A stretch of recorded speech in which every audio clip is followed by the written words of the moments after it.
La primera regla de mi turno nocturno es no mirar por la ventana después de las 3:17 de la mañana. Pero anoche, alguien tocó el cristal desde el 7º piso. Mi nombre es Leo Valdés y llevo 3 semanas trabajando como vigilante nocturno en el edificio Edelred, una mole de concreto y cristal ahumado de 30 pisos que se alza como un diente negro contra el cielo de la ciudad. El turno es de medianoche a 8 de la mañana, completamente solo, excepto por las voces ocasionales del supervisor a través del intercomunicador y las sombras que no deberían moverse. Noche 1. La inducción. Las reglas no son sugerencias, Valdés. El supervisor, un hombre de rostro pálido y cejas tan rubias que casi parecen invisibles, me pasó una carpeta delgada. Son protocolos de supervivencia. Fírmelas aquí, aquí y aquí. El contrato era extrañamente vago, pero el salario era el triple de lo que ganaba en mi trabajo anterior. Firme. El supervisor, que solo se hacía llamar señor. Halburn sonrió sin calor. Perfecto. Ahora las reglas. Escúchelas, memorícelas, viva por ellas. Nunca, bajo ninguna circunstancia, mire por ninguna ventana después de las 3:17 de la mañana. Cierre las persianas automáticas a las 3:10. Si se olvida, no mire. Cubra la ventana con lo que tenga a mano. Las rondas se hacen cada hora en punto. Nunca se desvíe del recorrido marcado en el plano. Camine siempre a la misma velocidad. Nunca corra, a menos que la alarma 7 suene. El sistema de CCTV tiene 128 cámaras. Monitoree la pantalla 7 especialmente. Si ve una figura estática en cualquier cámara que no sea las 7, anótelo en el registro. Si la figura se mueve hacia la cámara, proceda al protocolo Delta. Nunca entre en el ala este después de la 1:45 de la mañana. Las puertas se cerrarán automáticamente. Si están abiertas, no se acerque. Reporte directamente. El ascensor de servicio solo puede usarse para subir, nunca para bajar. Para bajar, use las escaleras. Si escucha su nombre siendo susurrado desde un área oscura, no responda. Espere a que el susurro se repita 3 veces desde 3 direcciones diferentes. Luego recite en voz alta: no estoy autorizado a conversar. A las 5:55 de la mañana exactamente, debe tocar el timbre de salida en el vestíbulo. Suene una vez. Espere 17 segundos. Suene 2 veces más rápidas. El objeto en su escritorio, un pisapapeles de cristal con una mosca atrapada en su interior, debe permanecer en su escritorio. Si lo encuentra en otro lugar, colóquelo de vuelta sin mirar directamente la mosca por más de 1 segundo. Si alguna puerta que usted cerró aparece abierta, cámbiela inmediatamente. Si se abre de nuevo, abandone el piso y reporte. Al salir por la mañana, no se gire para mirar el edificio. Camine directamente a su auto. Si escucha que lo llaman desde el edificio, no mire atrás. Me río, nervioso. ¿Esto es una especie de broma? ¿Un test de atención? Los ojos de Halburn se oscurecieron. El último vigilante, Samuel Green, pensó lo mismo. Encontramos su tarjeta de acceso en el tejado y su termo de café aún caliente en el sótano. Simultáneamente. No ha sido visto desde hace 2 meses. ¿Le parece una broma? No firmé mi renuncia. Noche 7. El primer susurro. La rutina era monótona. Las 3:10 de la mañana cerraba las persianas. Las pantallas de CCTV mostraban pasillos vacíos. El pisapapeles con la mosca permanecía en su lugar. Hasta esa noche. A la 1:30 de la mañana, haciendo mi ronda en el 3er piso, sentí un aire frío donde no debería haberlo. Me giré y vi que la puerta del almacén 3B, que había cerrado con llave, estaba entreabierta unos 5 centímetros. Regla 9. Me acerqué, la cerré de un golpe y giré la llave. Al dar media vuelta, estaba abierta de nuevo, esta vez completamente, revelando una oscuridad impenetrable. Recordé la regla. Abandoné el piso. En las escaleras, una voz susurró desde el rellano de abajo: Leo. Era un susurro seco, como hojas arrastrándose sobre cemento. Me quedé paralizado. Regla 6. No responder. Leo. Esta vez vino del pasillo que acababa de dejar atrás. Una tercera voz, directamente en mi oído izquierdo, tan fría que sentí un pinchazo de dolor. ¿Por qué te fuiste? Casi grito. No estoy autorizado a conversar. Mi voz resonó en la escalera de concreto. El silencio que siguió fue peor. Un silencio denso, expectante, como si algo se hubiera detenido a considerar mis palabras. Subí corriendo al siguiente piso, el corazón a punto de estallar. Noche 14. Las grabaciones. El señor Halburn llamó por el intercomunicador a las 2 de la mañana, algo fuera de lo común. Valdés, necesito que revise la copia de seguridad de la cámara 23 de anoche, a las 3:34 de la mañana. Haga un informe descriptivo y envíemelo. No comente lo que vea con nadie más. Accedí al servidor de grabaciones. La cámara 23 apuntaba al pasillo central del 7º piso. A las 3:30 de la mañana, la imagen era normal. A las 3:33, las luces fluorescentes del pasillo comenzaron a parpadear. A las 3:34, se apagaron completamente durante 12 segundos. Cuando volvieron, la perspectiva de la cámara había cambiado. En lugar de mostrar el pasillo largo, mostraba una habitación circular con paredes de carne pulsátil y marañas de lo que parecían ser cables nerviosos colgando del techo. En el centro de la habitación, una figura humana estaba de espaldas, vestida con el uniforme de vigilante. La figura se giró lentamente. Era Samuel Green, el vigilante desaparecido, pero sus ojos eran pozos negros y su boca estaba cosida con un hilo grueso y oscuro. Miró directamente a la cámara y levantó una mano, señalando algo fuera del ángulo. La grabación terminó allí. Sudaba frío. Seguí la regla.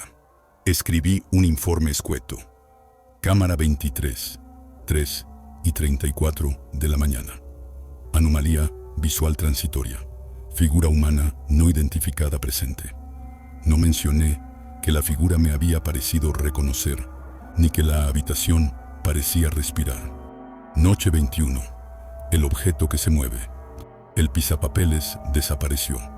Lo encontré en el lavabo del baño del 2º piso, apoyado contra el espejo. La mosca dentro del cristal ya no estaba estática. Sus alas vibraban ligeramente. La coloqué de vuelta en el escritorio, evitando su mirada compuesta y brillante. Al hacer mi ronda de las 4 de la mañana, noté algo extraño en el plano del edificio. El pasillo del ala oeste del 5º piso, que en mi plano medía aproximadamente 30 metros, en realidad se sentía mucho más largo al caminarlo. Mis pasos resonaban en un vacío que excedía con creces esa distancia. Miré hacia atrás y la puerta, por la que había entrado, parecía estar a 100 metros de distancia, diminuta. Las luces se extendían en una perspectiva imposible, convergiendo en un punto demasiado lejano. Empecé a caminar más rápido, violando la regla de mantener un ritmo constante. Las puertas a los lados, que deberían ser oficinas numeradas, ahora tenían placas con símbolos que me dolían al mirarlos, espirales que giraban demasiado profundo, ángulos que no concordaban con la geometría euclidiana. Finalmente, llegué al final. Había una ventana. Era 4:20 de la mañana. No debía mirar, pero la ventana no mostraba la ciudad. Mostraba un paisaje de rocas grises y cielos de un color amarillo enfermizo. Algo se movía entre las rocas, algo largo y articulado que se arrastraba como un insecto gigante. Antes de poder apartar la vista, una de sus extremidades, delgada y segmentada, se alzó y tocó ligeramente el cristal del otro lado. Tap, el mismo sonido que escucharía después. Grité y corrí. Las luces estallaron a mi paso, sumergiéndome en una oscuridad que respiraba. Llegué a las escaleras jadeando. Noche 28. La llamada desde el séptimo. Fue la noche del incidente. Todo comenzó con un fallo eléctrico a las 3:05 de la mañana. Las persianas automáticas no se cerraron. Maldije. Debía cubrir la ventana de la oficina de vigilancia, que daba a la fachada principal. Busqué una manta de emergencia. Mientras lo hacía, miré el reloj. 3:16 de la mañana. Me apresuré. Tretten over Sitten. Un frío glacial invadió la habitación. El monitor de CCTV mostró interferencia en todas las pantallas, excepto en una. La cámara 7, que miraba al hueco del ascensor del séptimo piso. Mostraba una imagen estática, normal, demasiado normal. Entonces, desde la ventana a mi espalda, llegó el sonido. Tap, tap, tap. Alguien golpeaba suavemente el cristal. Desde fuera, estábamos en el piso 30. Mi sangre se heló. La regla 1 martilleaba en mi mente. No mires, no mires. Pero el sonido era insistente, curioso, casi juguetón. Tap, rask, como una uña arrastrándose lentamente por el cristal. Respiré hondo. No miraría. Me agaché debajo del escritorio, cubriéndome los oídos.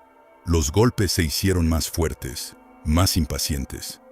Toc, toc, toc. El cristal vibró. Luego, una voz. No un susurro esta vez, sino una imitación burda y chillona de mi propio tono. Leo, ¿estás jugando? Podemos verte. Siempre podemos verte. Eran varias voces, superpuestas, hablando al unísono. Grité, rompiendo todas las reglas. Déjenme en paz. El golpeteo se detuvo. Un silencio ominoso llenó la sala. Luego, un sonido nuevo. El chirrido metálico de la ventana siendo forzada a abrirse desde fuera. Un viento putrefacto, a carroña y ozono, entró en la habitación. No miré. Gateé como un animal hacia la puerta. La abrí de una patada y salí al pasillo. Corrí hacia las escaleras, saltando varios escalones a la vez. No me detuve hasta llegar al vestíbulo, lejos de esa ventana. Jadeaba, llorando de terror. El intercomunicador parpadeó. Era Halburn. Su voz era plana, profesional. Incidente reportado en el piso 30. Protocolo Theta activado. Regrese a su puesto a las 4 de la mañana para continuar su ronda. ¿Está loco? Algo trató de entrar. El edificio se reajusta. Es parte del trabajo. Si no regresa, incumple su contrato. Y las consecuencias, Valdés, son permanentes. Colgó. Noche 35. La revelación. Encontré el diario de Samuel Green. Estaba oculto en un compartimento del viejo archivador de metal en el cuarto de los servidores. Un lugar que no estaba en mi plano. Sus páginas estaban manchadas con algo marrón y seco. Noche 45. Halburn me dice que ellos están impresionados con mi adaptabilidad. Dice que pronto me ascenderán. No sé qué significa, pero el piso 7 ahora tiene 2 pasillos más que ayer. El pisapapeles apareció en mi cama anoche. La mosca estaba muerta. Hoy está de vuelta en el escritorio, viva. Noche 67. Las grabaciones no mienten. El edificio no está aquí, o no solo aquí. Es un diente, dice Halburn. Un diente clavado en el costado de la realidad. Y nosotros somos los hilos de carne entre los espacios. Nuestra atención, nuestro miedo, nuestra rutina, es lo que lo mantiene estable. Lo que mantiene a ellos del lado de afuera. Pero necesitan entrar a veces, para alimentarse, para crecer. Noche 89. Vi a mi predecesor, Anna, en el hueco del ascensor. No tenía piel. Susurró que el ascensor nunca fue para subir. Es para bajar, para llevarte al vacío donde el edificio echa raíces. Halburn no es humano, nunca lo fue. Es el cuidador. Y nosotros somos el cebo y el guardián. Noche 102. Hoy es la noche. Halbern dice que es un honor. Me llevan al 7º piso. El piso que no existe en los planos de día. Dicen que me uniré al esqueleto del edificio, que mantendré las luces encendidas para siempre. No quiero este honor, pero las puertas ya no se abren para mí. Las últimas páginas eran garabatos frenéticos, diagramas de la planta del 7º piso que se doblaban sobre sí mismos, y una frase repetida una y otra vez. El hueco necesita un corazón que late. El vacío necesita un ojo que vea. Última noche. La elección. Es ahora. Son las 3 de la mañana. Halbern está aquí, en persona. Su aspecto es más pálido de lo que recordaba, y sus movimientos son demasiado fluidos, como si sus articulaciones se doblaran en direcciones extrañas. Ha hecho un trabajo excepcional, Leo, dice, con una sonrisa que muestra demasiados dientes. El edificio lo ha elegido. Su resiliencia, su atención al detalle, su miedo vibrante, es perfecto. ¿Qué quieren de mí? Mi voz tiembla. Lo mismo que de todos. El edificio es una antena, una cerradura y una jaula. Las reglas no eran para protegerlo a usted, sino para afinarlo, para hacerlo sensible a las frecuencias correctas, para que su mente pudiera anclar este lugar a su realidad sin romperse del todo. Samuel Green fue un candidato excelente, pero se rompió demasiado pronto. Usted es más fuerte. Señala la ventana. Las persianas están abiertas. Fuera no está la ciudad. Es un torbellino de colores sin nombre y formas geométricas imposibles. El 7º piso es la interfaz. Necesita un operador, alguien que observe el vacío para que el vacío no observe hacia atrás y se filtre. Usted vivirá allí, será mantenido. Su cuerpo permanecerá aquí, anclando la estructura. Su conciencia será el vigilante perpetuo de lo que acecha al otro lado. No, digo, retrocediendo. Me voy. Halbern se ríe. Un sonido como vidrios rotos. Mire su contrato. Cláusula 14b. Busco a tientas el documento. La cláusula 14b, antes en blanco, ahora tiene texto escrito en una tinta oscura y brillante. El empleado, al ser seleccionado, se convierte en parte integral de los sistemas operativos del edificio a Ethelred. Su servicio es en cuerpo y conciencia, en perpetuo estado de vigilia, hasta que un sucesor sea confirmado y transferido.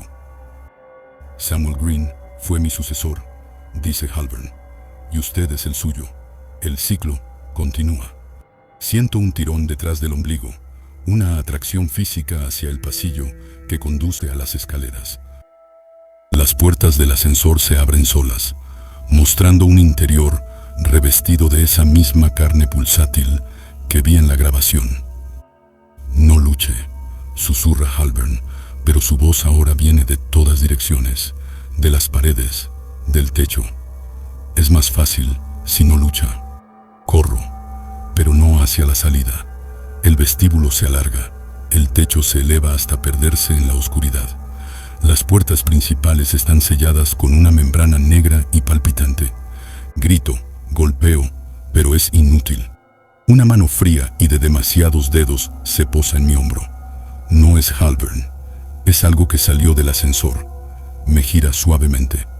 Veo mi reflejo en los paneles de cristal ahumado del vestíbulo y veo lo que está detrás de mí, una silueta alta, hecha de sombras compactas y ojos de mosca que se multiplican.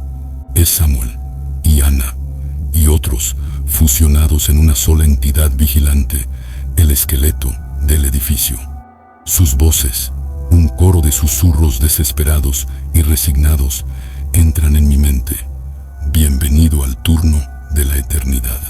Siento como mi cuerpo se vuelve pesado, como mis pies se enraizan en el suelo, como mi espina dorsal se fusiona con la estructura del edificio. Una claridad horrible inunda mi mente. Ahora soy el edificio. Siento cada ventana como una córnea, cada tubería como una vena, cada cable eléctrico como un nervio. Y siento la inmensa, insondable presencia al otro lado del 7º piso, arañando suavemente el cristal de la realidad, esperando que yo, el nuevo vigilante, aparte la mirada por un segundo para que pueda colarse. Y lo peor, lo más terrorífico de todo, es que una parte de mí, la parte afinada por las reglas, por el miedo, por la rutina, quiere hacer bien este trabajo, quiere proteger su edificio, y desde mi nueva perspectiva infinita, veo a un joven desesperado leyendo un anuncio en línea. Se busca vigilante nocturno, salario excepcional, se valoran la disciplina y la atención al detalle. Y sé, con un pavor que ya no es completamente humano, que mi primer acto como parte del esqueleto será ayudarle a redactar su contrato. Porque el turno nocturno nunca termina, solo cambia de vigilante, y el vacío siempre tiene hambre.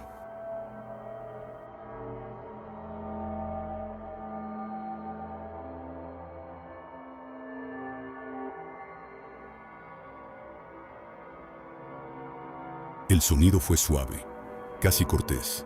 Tap, tap, tap. 3 golpes nítidos que resonaron en el silencio sepulcral del vestíbulo del edificio Oberon. Los dedos de Mateo se congelaron sobre el teclado de la computadora de seguridad.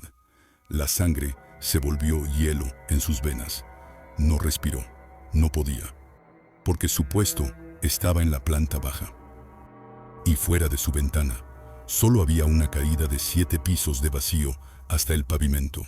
Se llamaba Mateo Rojas y llevaba 3 meses trabajando como vigilante nocturno en el Oberon, un edificio de oficinas corporativas que parecía diseñado por alguien que odiaba la felicidad. Todo era acero cepillado, mármol frío y luces LED que parpadeaban con un zumbido sordo. El turno era de 10 de la noche a 6 de la mañana, solo. El contrato era extrañamente específico. Vigilancia física permanente, sin excepción, por motivo alguno. El puesto no puede abandonarse hasta la llegada del relevo. El salario era el triple de lo normal. Lo necesitaba. Su hija Sofía estaba enferma, así que firmó los papeles sin leer los anexos más pequeños, los que hablaban de eventos atmosféricos anómalos y procedimientos de no engagement. La primera noche, su supervisor, el señor Halburn, un hombre con el porte de un funerario y un apretón de manos como un pescado muerto, le dio el recorrido. Sus instrucciones eran peculiares. Regla 1. Nunca mires por las ventanas después de las 3:17 de la mañana. Las cortinas automáticas se cerrarán a esa hora. Si no lo hacen, usa el botón manual, pero no mires. Regla 2. Los monitores de las cámaras de los pisos 5 al 8 a veces muestran interferencia. Es un problema con el cableado viejo. No le prestes atención. Siempre confía en las cámaras de los pisos 1 al 4. Regla 3. Si escuchas pasos en los pasillos superiores, anótalos en el registro, pero no investigues. Es el edificio asentándose. Regla 4. Nunca respondas si oyes tu nombre llamado desde los ascensores o los conductos de ventilación. Regla 5. El termo de café que está en el escritorio es para tu uso. No lo muevas de su posición circular en la mesa. Y no lo llenes después de medianoche. Mateo se rió por dentro. Un edificio con supersticiones. Pero el dinero era real. Las primeras semanas fueron aburridas. Leía, veía cursos online, anotaba su ronda cada hora en el gran libro de registro encuadernado en cuero. Notó cosas extrañas, claro. El sonido de papel siendo arrugado que venía del 5º piso. El olor a ozono, a tormenta seca, que aparecía en el vestíbulo a las 2:43 AM exactamente. Y las luces de emergencia, esas luces verdes tenues, a veces dibujaban patrones en el suelo del pasillo norte que parecían letras, nunca las mismas. Y estaba el objeto, una pequeña figurilla de cerámica blanca, una especie de pájaro sin rostro, que apareció en una esquina del mostrador de recepción su segunda noche. No le dio importancia. Al día siguiente, estaba en el borde de la fuente de agua. Luego, en una repisa frente a los ascensores. Cada noche, cambiaba de lugar. Nunca la tocaba. Algo en su superficie lisa y sin rasgos le repelía. Empezó a anotar su posición en su cuaderno personal. Siempre se movía hacia el ala este del vestíbulo. Anoche, antes de los golpes, las cosas se intensificaron. A las 3 de la mañana, como cada noche, las cortinas motorizadas comenzaron a deslizarse frente a las altísimas ventanas del vestíbulo. Pero la de la ventana doble, U-4, la que daba al callejón de servicio, se atascó a medio cerrar.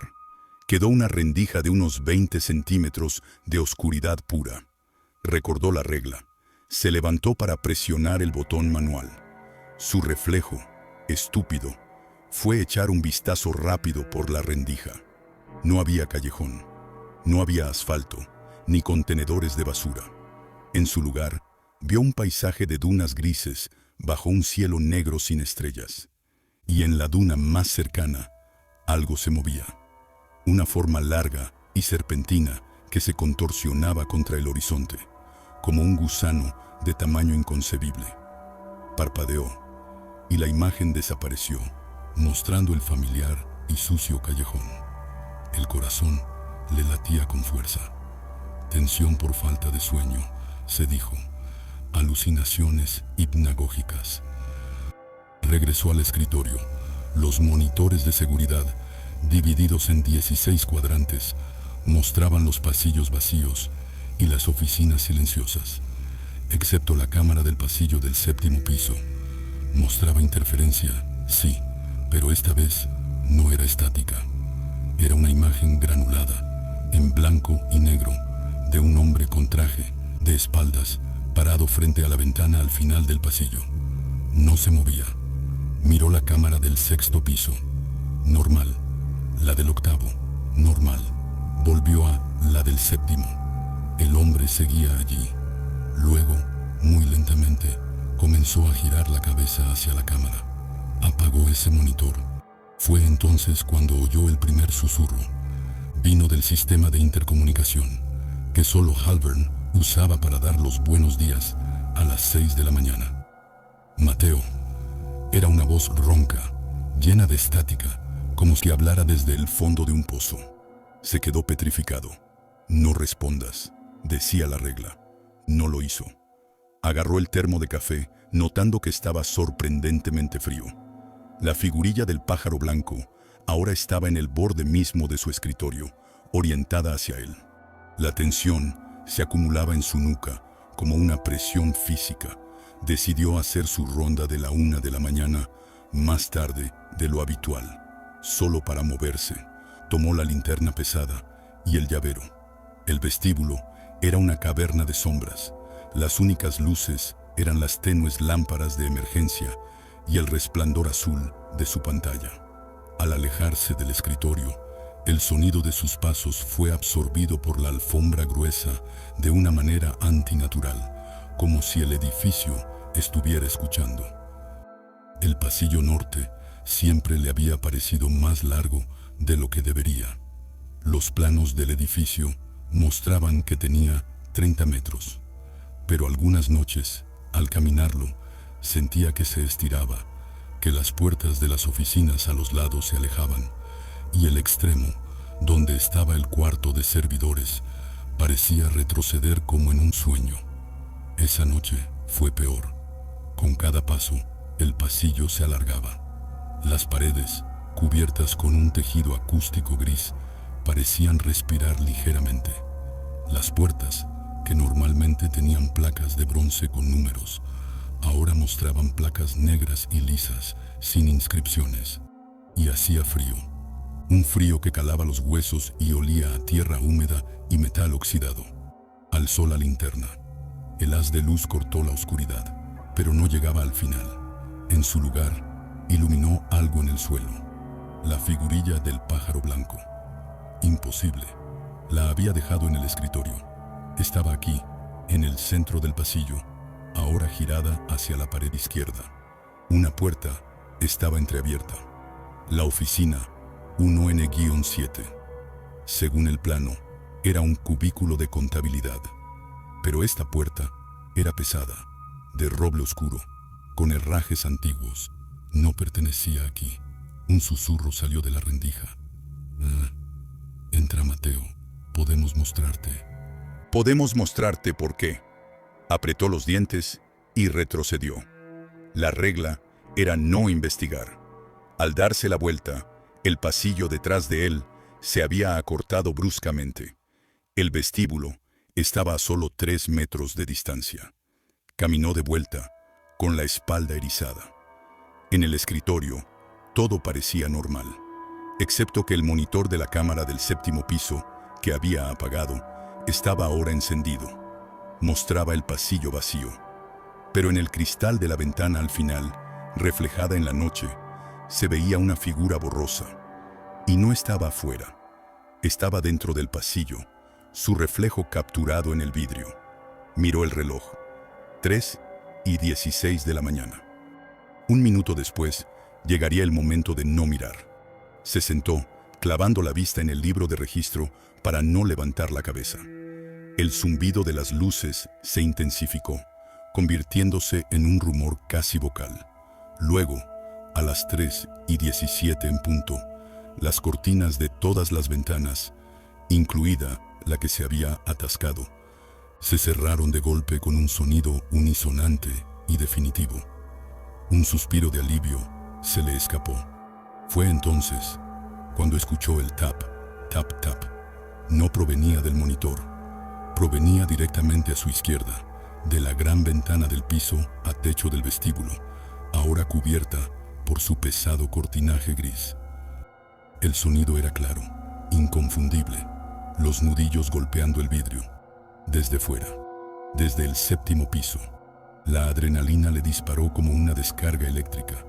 Se quedó inmóvil, la mirada fija en la cortina. El sonido se repitió, más insistente. Tap, tap, tap. Romper la regla principal. Era lo único que le habían pedido que no hiciera. Pero ¿cómo no hacerlo? Algo estaba ahí fuera, flotando en el vacío, pidiendo entrada. ¿Era el hombre del monitor? ¿La cosa de las dunas grises? Con un movimiento tembloroso, extendió la mano hacia el pequeño mando que controlaba las cortinas. Su dedo se cernió sobre el botón de abrir. La lógica gritaba, no lo hagas. El instinto, ese impulso primal de enfrentar lo desconocido, de ver, era abrumador. Apretó el botón. Las cortinas se deslizaron suavemente hacia los lados y la ventana estaba completamente oscura. No era el negro de la noche, era una opacidad densa, como de tinta. Se inclinó hacia adelante. Su reflejo pálido y con ojos desorbitados apareció en el cristal, nada más. Luego, lentamente, como aliento en un espejo, una forma comenzó a condensarse en el otro lado del vidrio. No era un rostro, sino una impresión de uno, aplastada contra el cristal como si estuviera hecho de arcilla oscura. Se abrieron 2 hendiduras donde deberían estar los ojos, revelando un vacío aún más profundo. Y una boca, una raja torcida, se movió. No hubo sonido, pero leyó los labios. Formaron su nombre, Mateo. Y luego, una mano, larga y pálida, con dedos demasiado articulados, surgió de la oscuridad y presionó su palma contra el cristal. La ventana emitió un crujido de tensión y un patrón de finas grietas se extendió desde el punto de contacto. Gritó y retrocedió, volviendo a presionar el botón de las cortinas. Se cerraron justo cuando algo comenzaba a empujar contra el vidrio, que ahora crujía visiblemente. Se quedó allí, jadeando, escuchando. No hubo más golpes, solo un arañazo largo y lento que se desvaneció hacia arriba, como si lo que fuera hubiera ascendido por la fachada del edificio hacia el techo. El resto de la noche fue una vigilia llena de terror. Cada crujido, cada zumbido, le hacía saltar. La figurilla del pájaro estaba ahora en el respaldo de su silla. La apartó con un gesto brusco y cayó al suelo con un ruido seco, pero no se rompió. A las 5:58 de la mañana, el intercomunicador crepitó. Era la voz normal, plana, del señor Halburn. «Buenos días, Mateo. Prepárate para el traspaso, el registro, por favor». A las 6 en punto, las puertas principales se abrieron y Halburn entró, impecable, con su abrigo gris. Sus ojos, del color del acero sucio, le escudriñaron. «Eventos anómalos anoche, señor Rojas». Tragó saliva. La cortina doble, U-4, se atascó y hubo golpes en la ventana. Él asintió, anotando en una tableta. ¿Interferencia en las cámaras? Sí, en el 7º piso. Ya lo hemos notado. Se enviará mantenimiento. Miró hacia la cortilla cerrada de la ventana W-4, luego hacia la figurilla en el suelo. La recogió y la colocó suavemente en el centro del escritorio, dentro del círculo marcado en la mesa. El objeto debe permanecer dentro del perímetro, Mateo. Ayuda a estabilizar el ambiente. ¿Qué ambiente? ¿Qué es esto? La pregunta le salió, cargada de pánico. Halburn sonrió, una expresión que no llegaba a sus ojos. El Oberon es un edificio con peculiaridades arquitectónicas. Algunos materiales interactúan con los campos electromagnéticos de la ciudad. Nada de qué preocuparse. Tu trabajo es excelente. Aquí está tu pago. Le entregó un sobre más grueso de lo habitual. Recuerda, confidencialidad total. Por tu hija, ¿verdad? Sofía necesita ese tratamiento especializado. La mención de Sofía fue una puñalada. Era una amenía velada. Lo sabía todo.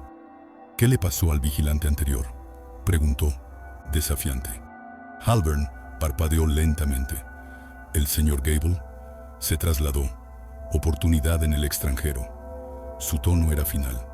Descansa, Mateo. Te esperamos esta noche. Salió a la luz gris del amanecer, sintiéndose más desquiciado que cansado. El sobre contenía billetes en efectivo, como siempre, y un pequeño papel doblado con una nota escrita a mano. La estabilidad requiere sacrificio. No todos están a la altura. Consulta el archivo Incidentes en el servidor local. Contraseña: Ouroboros-73. En casa, mientras Sofía dormía, conectó su laptop a la red VPN que les dieron para reportes remotos. Accedió al servidor interno del Oberon. Había carpetas, planos, mantenimiento, registros, personal y una, oculta, llamada ZTA-incidentes. Con la contraseña del papel, se abrió. Era una crónica de terror. Informes fechados a lo largo de 40 años. El primer vigilante nocturno, un tal Arthur Finch, 1984, desapareció durante su turno. Encontrada una mancha de grasa orgánica en la ventana del piso 7. Reemplazado. 1991. Vigilante Jennings reportó puertas a paisajes no terrestres. Fue encontrado en el cuarto de calderas, deshidratado y con los ojos quemados, gritando sobre el banquete de los rusos. Internado en el sanatorio St. Mary.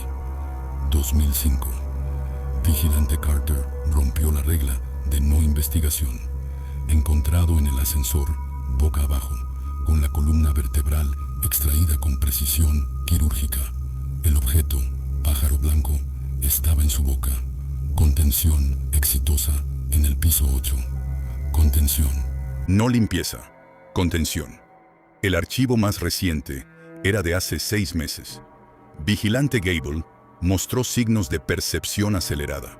Empezó a ver los hilos. Intentó cortar uno en el pasillo norte. Evento de desplazamiento parcial. El piso 7 se fusionó con el 5 durante 43 segundos. Gable fue reabsorbido. El objeto lo siguió hasta el punto de desaparición, recuperado y reiniciado. Se necesita reemplazo. Preferiblemente, alguien con motivación externa fuerte, por ejemplo, enfermedad familiar, para mayor resiliencia. Mateo.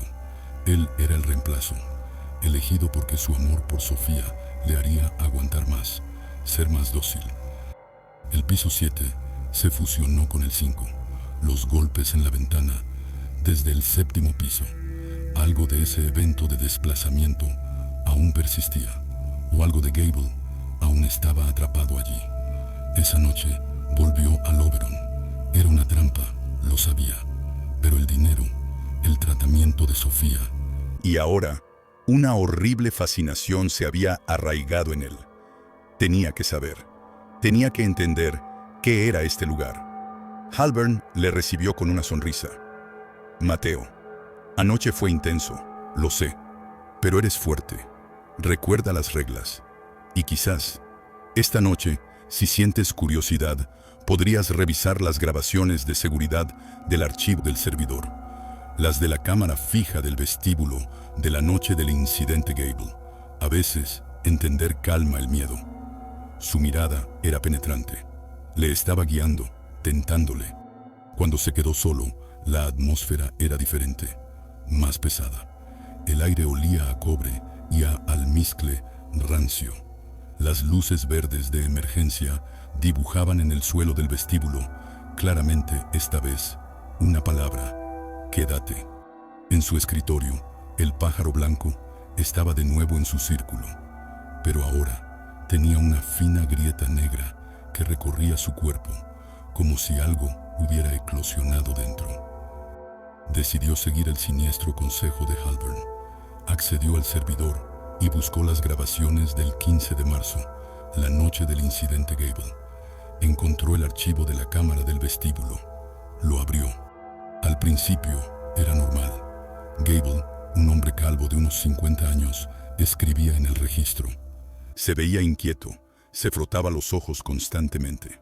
A las 2:30 de la mañana, empezó a mirar fijamente al techo, como si viera algo.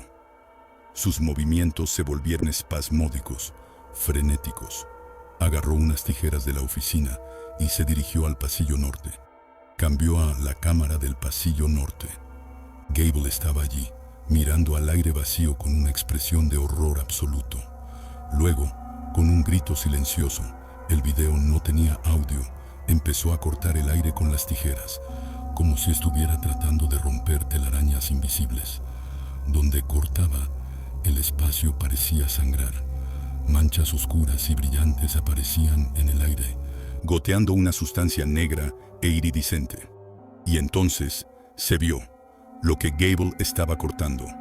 Eran como hilos translúcidos, casi imperceptibles, que cruzaban el pasillo, y en los hilos colgaban formas pequeñas, retorcidas, como fetos de pesadilla hechos de sombra y hueso.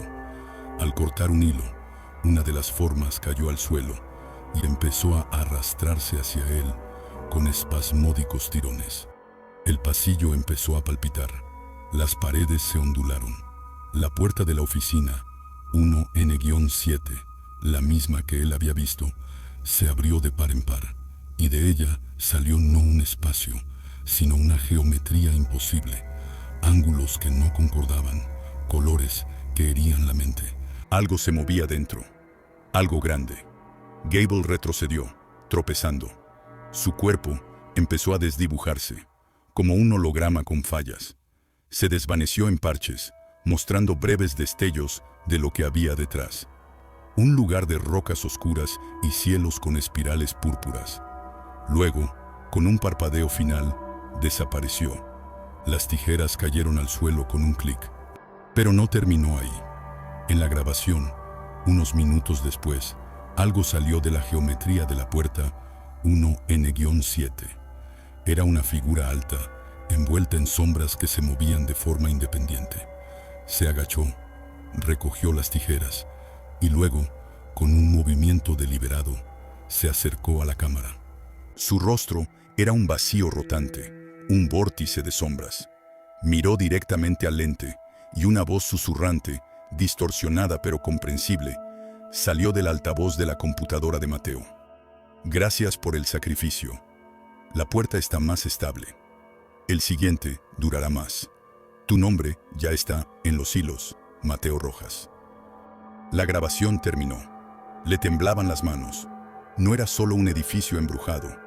Era una prisión, un punto débil, un lugar donde la realidad se desgarraba.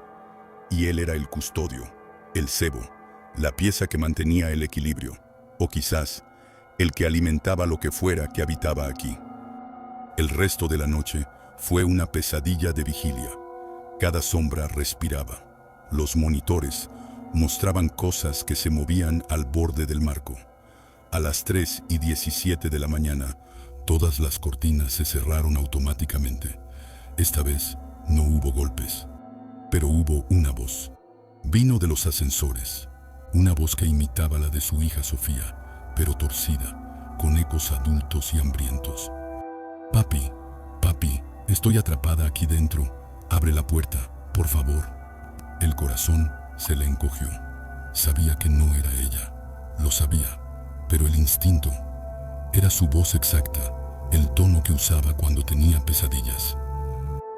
Mateo, susurró otra voz, esta desde el conducto de ventilación sobre su cabeza, una voz que era la suya, pero envejecida y llena de desesperación. Huye, mientras puedas. Agarró el borde de la mesa hasta que le dolió. No respondió. Las lágrimas le rodaban por la cara. El pájaro de cerámica en el escritorio giraba lentamente sobre sí mismo, sin que nadie lo tocara. Finalmente, llegaron las 6 de la mañana. Halburn entró, pareciendo renovado. Buenos días. Veo que tuviste una noche ilustrativa. ¿Qué son?, le espetó, su voz ronca por la falta de sueño y el miedo. ¿Qué son los hilos? ¿Qué guardan aquí?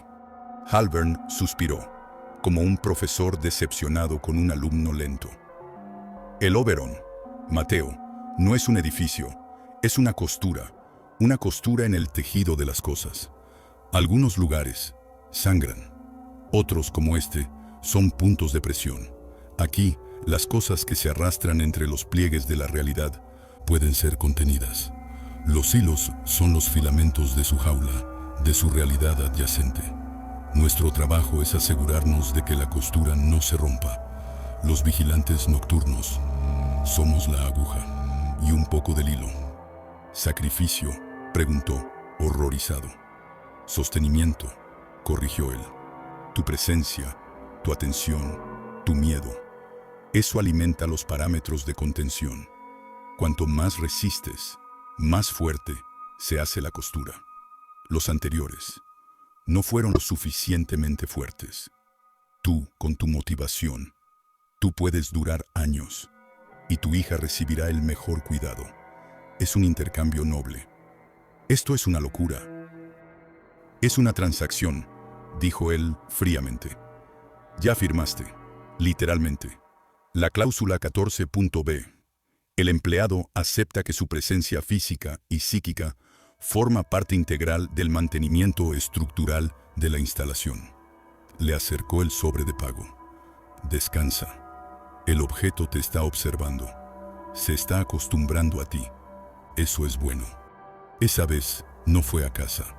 Fue a una biblioteca.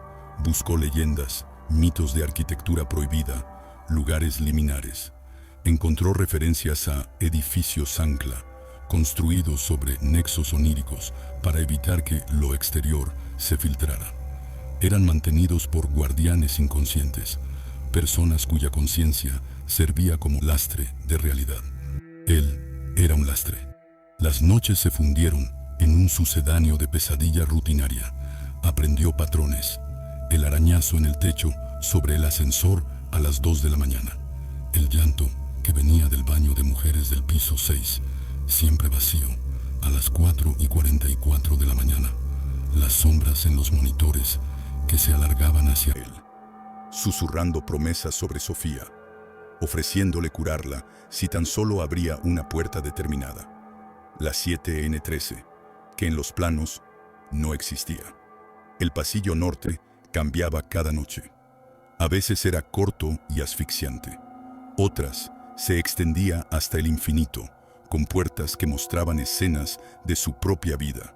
su ex esposa llorando, Sofía en el hospital, su propio funeral. La figurilla del pájaro blanco ahora siempre estaba cerca de él, en su bolsillo del abrigo, en la repisa de la ducha del baño de empleados. Una mañana la encontró bajo su almohada en casa. Su grieta negra había crecido y dentro, a veces, parecía haber un movimiento tenue, como un gusano de oscuridad. Halburn seguía actuando como si fuera un trabajo normal. ¿Problemas con el aire acondicionado, Mateo? Lo revisaremos. Pero sus ojos siempre evaluaban su estado. Su resistencia le traía vitaminas para el estrés. La noche del clímax comenzó como cualquier otra, pero a la 1 de la mañana, todas las luces principales se apagaron, sumergiéndole en la tenue luz verde de emergencia. Los monitores murieron. Solo el zumbido de bajo fondo permaneció, transformándose en un canto gutural, en un idioma que no era de este mundo. Las cortinas, fuera de ciclo, se abrieron de golpe. Fuera de cada ventana no estaba la ciudad. Era el paisaje de dunas grises, pero ahora más cerca. Los gusanos serpentinos, enormes, se retorcían contra el cielo, y estaban mucho más cerca de los vidrios. Vio estructuras en la distancia, torres de hueso y cables tensos como los hilos de la grabación. La regla había quedado obsoleta. No podía evitar mirar. En la ventana del 7º piso, reflejada en el cristal desde su interior del vestíbulo, estaba el hombre de traje, ahora de frente. No tenía rostro, solo un remolino plano de carne. Levantó una mano y señaló hacia el pasillo norte. El pasillo norte, desde su posición, ya no era un corredor, era la garganta de algo gigantesco. Las paredes palpitaban como un tracto digestivo. Las luces de emergencia formaban ahora palabras claras en el suelo. Avanza. Es hora. El pájaro blanco, en su escritorio, estalló con un chasquido seco. De su interior, un hilo negro y grueso, como un tendón carbonizado, se disparó y se clavó en el aire frente a él, vibrando. Era un hilo físico, uno que él podía ver y tocar, y tiraba de él, no físicamente, pero cada pulso de vibración enviaba una orden compulsiva a sus músculos. Camina, entra. Sabía lo que pasaría. Sería como Gable, sería reabsorbido. Su conciencia se usaría para remendar otra rasgadura en la costura. O quizás, algo peor, quizás le ofrecerían un trato, como susurraban las sombras. Entonces, el intercomunicador crepitó.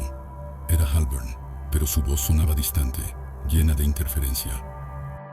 Mateo, falla en la contención. Necesitas ir al núcleo, la sala del servidor en el pasillo norte. Hay un interruptor, un cortador de hilos de respaldo. Puede resetear el ciclo. ¿Era una trampa? ¿O una genuina oportunidad? Su voz sonaba genuinamente alarmada. El hilo negro vibraba con urgencia. Las ventanas mostraban cómo las dunas grises se acercaban, como si el paisaje entero se deslizara hacia el edificio. Una de las cosas con forma de gusano se abalanzó contra la ventana doble U-4. El cristal emitió un crujido ensordecedor y una telaraña de grietas se expandió. No tenía opción. Agarró la linterna pesada, el único arma que tenía, y corrió hacia el pasillo norte, siguiendo la dirección del hilo negro que ahora flotaba ante él, guiándole. El pasillo no era un pasillo, era un túnel de carne y metal retorcido. Las puertas eran como pústulas en las paredes. Latiendo, el aire era espeso y dulzón. Escuchó risas a su alrededor, voces que conocía llamándole. «Papá, ayuda. Mateo, quédate con nosotros. Aquí está la cura, solo un poco más adentro». El hilo le llevó hasta una puerta que nunca había visto, de metal pesado, como la de una cámara acorazada. No tenía número, solo un símbolo grabado, un ouroboros, una serpiente comiéndose su propia cola. El hilo negro se enroscó en la manija. Desde detrás de él, en el vestíbulo, escuchó un estallido de cristal y un rugido de viento, estepario y desolado. Habían entrado. Giró la manija. La puerta cedió. Dentro no había servidores. Era una habitación circular, pequeña. En el centro, en un pedestal, había un dispositivo, una especie de tijera gigante y antigua, hecha de un metal oscuro y brillante, atada con cables que latían con luz ámbar. El cortador de hilos de respaldo. En la pared, una pantalla mostraba un esquema del edificio. Lo vio claramente. El oberón no tenía 7 pisos. Tenía 11, pero 4 de ellos existían en un espacio plegado, una dimensión de bolsillo donde lo contenido residía. Y un brillante nodo rojo parpadeaba en el piso 7, extendiéndose hacia abajo. La costura se estaba desgarrando. Un manual estaba plastificado al lado del dispositivo. En caso de evento de desgarro de nivel 5, active el cortador. Esto cortará los hilos primarios y reiniciará los parámetros de contención. Advertencia: el operador quedará anclado como piedra angular de la nueva costura. La asimilación es permanente. Anclado. Piedra angular. Asimilación permanente. Era la trampa final, o el sacrificio último. Giró. En el umbral de la habitación, la figura alta de sombras rotantes estaba allí, llenando el marco de la puerta. Detrás de ella, el pasillo había desaparecido, convertido en un vacío centelleante con formas retorcidas moviéndose en la distancia. El hombre sin rostro del 7º piso estaba a su lado, y ahora su rostro era el de Mateo, con los ojos vacíos y la boca abierta en un grito silencioso. La entidad de sombras habló, su voz una sinfonía de susurros rotos. Eres fuerte, has durado más, serás un cimiento excelente. Sofía vivirá, te lo prometemos. Ella vivirá una vida larga, sin dolor, sin recuerdo de ti. Es un buen intercambio. Era verdad, lo sintió, no mentía. Podía salvar a su hija, a cambio de su alma, su mente, su propia realidad, atrapada para siempre en este infierno no euclidiano, manteniendo a raya a las cosas de las dunas grises. Vio a Sofía en su mente, su sonrisa, su valentía. Luego miró el cortador, el interruptor rojo.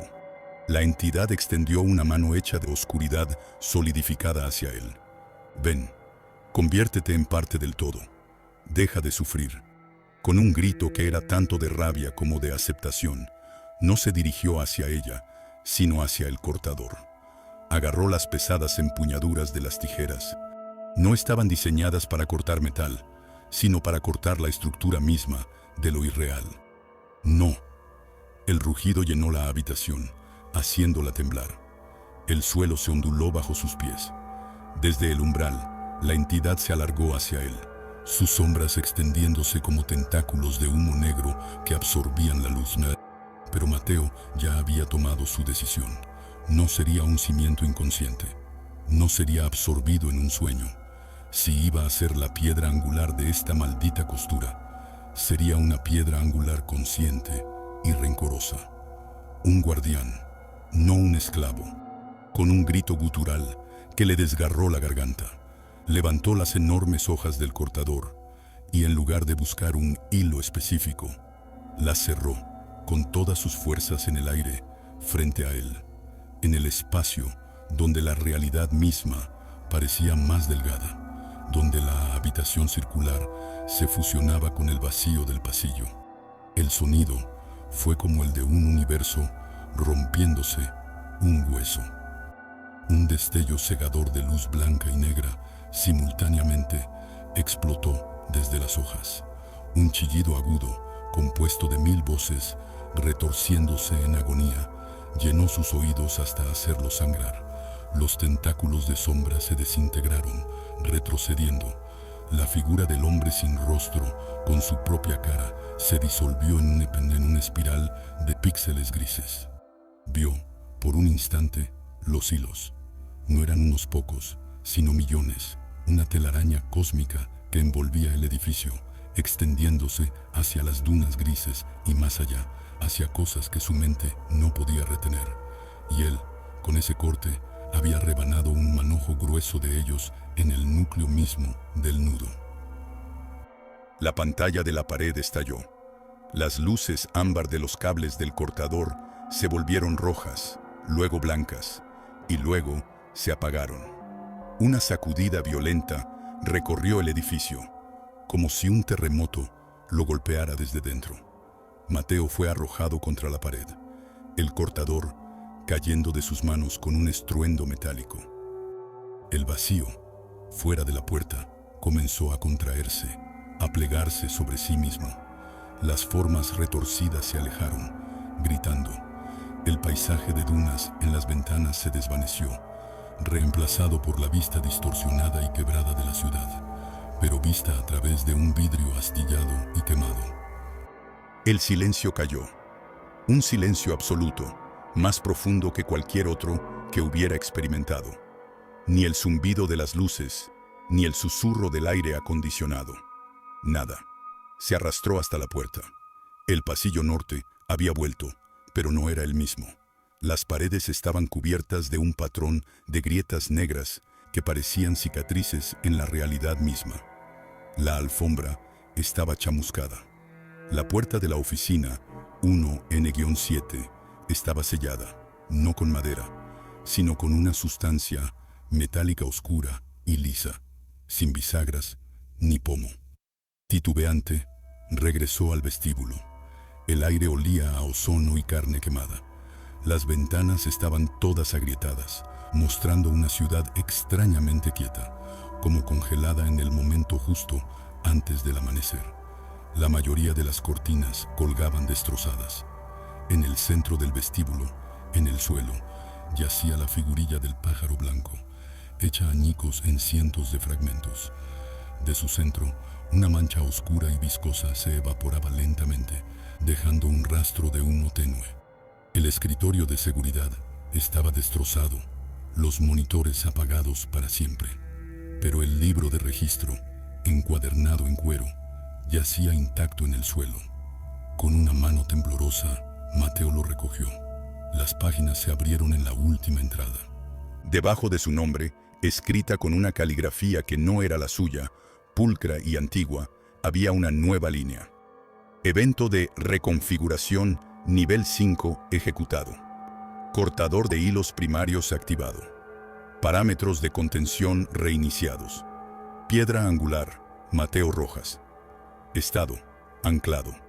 Ciclo de sostenimiento, permanente. El vigilante es el edificio.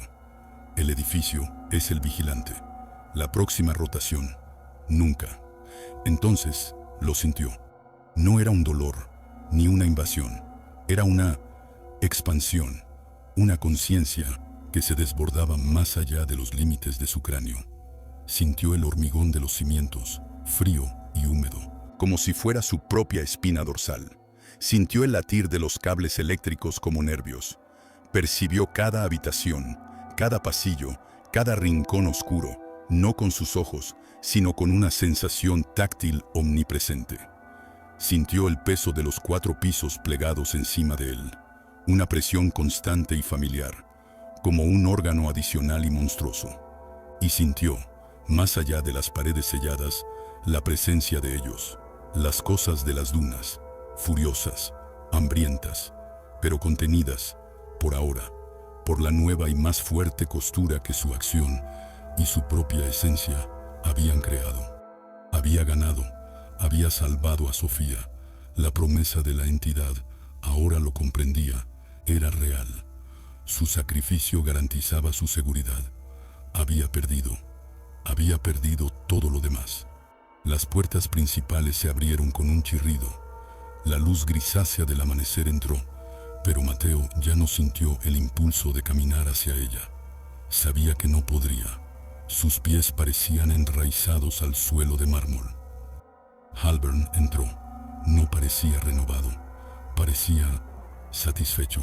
Sus ojos de acero sucio brillaban con un respeto genuino. «Buenos días, Mateo». O debería decir, «Buenos días, Oberon». Mateo intentó hablar, pero su voz era un susurro áspero que pareció emanar de los conductos de ventilación. ¿Lo sabías? ¿Que esto pasaría? Sabía que eras el más fuerte que habíamos tenido en décadas. El cortador era una opción extrema. La mayoría elige la asimilación. Es menos dolorosa para la psique. Tú elegiste el anclaje consciente. Un sacrificio más puro, más potente. Halbern se acercó, observando las grietas en las paredes. La costura es ahora un 47% más estable. Tu hija recibirá los fondos de una fundación anónima de por vida. Estará cubierta. ¿Y yo? La pregunta surgió de las sombras del rincón este. Tú eres el guardián, el faro. Tu conciencia mantendrá a raya la marea. No dormirás, no envejecerás como antes. Te alimentarás del miedo residual, de la energía liminal de este lugar. Serás parte de él. Halbern sacó un nuevo libro de registro, idéntico al anterior. Tu trabajo continúa. Las reglas han cambiado. Ahora las escribirás tú. Halbern se dio la vuelta para irse, pero se detuvo en el umbral. Por cierto, el próximo turno comienza a las 10 de la noche. El nuevo vigilante se llama David. Tiene una madre con Alzheimer. Motivación fuerte. Será bueno. Su sonrisa fue lo último que Mateo vio con sus ojos físicos antes de que el hombre saliera y las puertas se cerraran. La soledad que siguió no fue vacía. Estaba llena de susurros. Los susurros del edificio. Sus propios susurros. Las horas pasaron. La ciudad despertó allá afuera, pero las ventanas agrietadas del Oberón ya no mostraban el mundo verdadero. Mostraban reflejos distorsionados del vestíbulo, a veces mezclados con destellos de las dunas grises, ahora quietas y observadoras. Mateo intentó moverse. Podía, pero era como arrastrar un cuerpo hecho de plomo y ecos. Cada paso resonaba por todo el edificio. Se dio cuenta de que podía sentir si una rata moría en los sótanos o si un grifo goteaba en el baño del 5º piso. A las 10 de la noche, las puertas se abrieron de nuevo. Entró un hombre joven, de rostro cansado y esperanzado. David miró alrededor del vestíbulo destrozado con nerviosismo. «Hola», llamó. «Señor Halbern, soy el nuevo...» Aquí. La voz de Mateo surgió del intercomunicador, pero también del crujido de la madera del escritorio, del zumbido sordo que ahora regresaba a las luces reparadas por sí solas. David se sobresaltó. «Oh, está en la oficina. El tipo del turno diurno me dijo que me encontraría con el vigilante saliente para el traspaso». «No hay traspaso». La voz era ahora una mezcla de la de Mateo y algo más antiguo, una resonancia del propio edificio. «Hay instrucciones». David palideció ligeramente. «Está bien». Mateo, desde su nueva conciencia expandida, sintió el miedo del joven, dulce y acre como un néctar venenoso. También sintió su determinación, su amor por su madre. Era un buen candidato, un buen sostén.